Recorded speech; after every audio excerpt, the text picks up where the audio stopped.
These are the 5 reasons why you should start watching Clone Wars right now. Number 1. Anakin is not as much of a punk in the Clone Wars. I'm sure Hayden Christensen did the best he could with the script he was handed.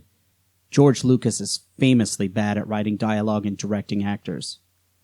In both Attack of the Clones and Revenge of the Sith, Anakin came off as whiny and entitled. When the Council made the decision to deny him the rank of Master, you wondered, how the hell did he really think he deserved to get promoted? Nothing in the previous 2 movies showed us that he was even remotely worthy. The Clone Wars series, on the other hand, showed him as a competent leader, and someone who kept his emotions in check a majority of the time. This made his contrasting bursts of emotions more powerful when they happened. The clone troopers respected him, and he cared about them as people. They would have followed him anywhere, even into a temple to kill younglings. Jokes aside, after finishing the Clone Wars series, I found it difficult to rewatch Revenge of the Sith. I did not recognize the movie version of The Chosen One. Simply put, Anakin in the Clone Wars earned his place as one of the greatest Jedi ever. Anakin of the prequels did not. Number 2.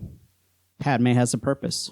In Revenge of the Sith, Padme only seemed to have 2 reasons for existence: to give birth to Luke and Leia, and to give Anakin a reason to turn to the dark side. For someone who was supposed to be a powerful politician, it was mind-blowing how little control she seemed to have in her own personal life. Anakin never seemed to respect her as a person, and she let him treat her like an object. In the Clone Wars, she was shown to be a woman who could inspire future leaders, such as Mon Mothma, the eventual leader of the rebellion. The animated version of Padme would have made her daughter proud, and would have kicked her son's ass if he ever treated a girlfriend or wife like Anakin treated her in Revenge of the Sith. Plain and simply, Padme in Clone Wars was a strong woman. Padme in Revenge of the Sith died of a broken heart. Number 3. The villains are superior.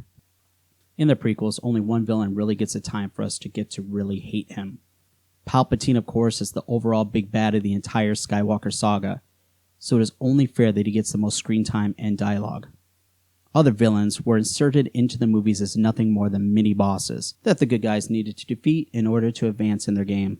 Maul looked cool, and his fight scenes were even cooler, but he was the true definition of a one-dimensional character. He was evil, and that's all he was. In the Clone Wars, we learned that Maul survived getting cut in half by drawing from the dark side through his anger. His hatred towards Obi-Wan sustained him until he was rescued.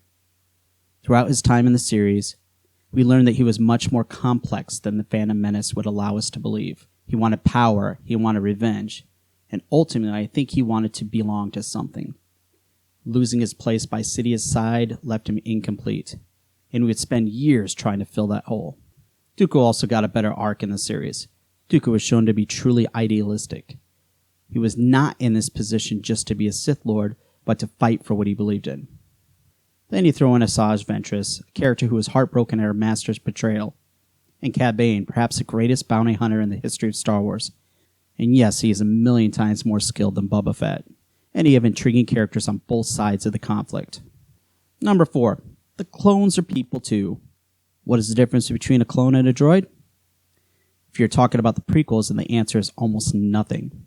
Both types of soldiers were mass-produced for one thing. Both of them looked just like the other guy standing right beside them, and both of them were expendable to the commanders leading them.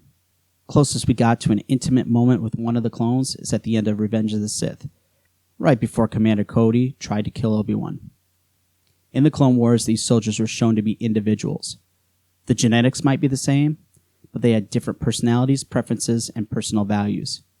They also had names, most notably Rex, a character that not only becomes a favorite of Clone Wars fans, but lives on in Star Wars Rebels. He was also confirmed to have fought besides Han Solo in Return of the Jedi. Hey, now you know. Anakin and Rex had a real friendship. Though the Chosen One may have been his boss on the battlefield, they talk almost like brothers off it.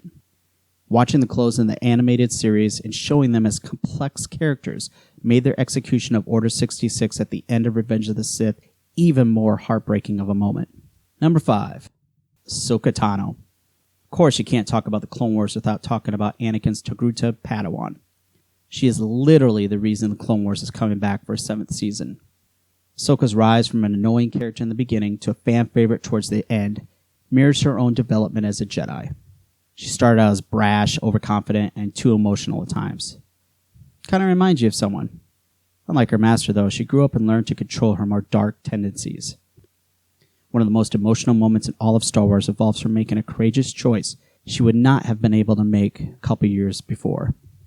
The series started out a little too silly and innocent. Much like Ahsoka herself, though, the series became more serious and unafraid to take on moments that required a more mature mindset. She, like the show, never lost sight of what made her what she was. She was spunky and had a good heart to the end. She just grew up and became a version of herself that she was always meant to be. If there's any one reason to watch the Clone Wars, watching Ahsoka grow as the show grows is it. What do you think? Were there any reasons to watch the Clone Wars that I missed?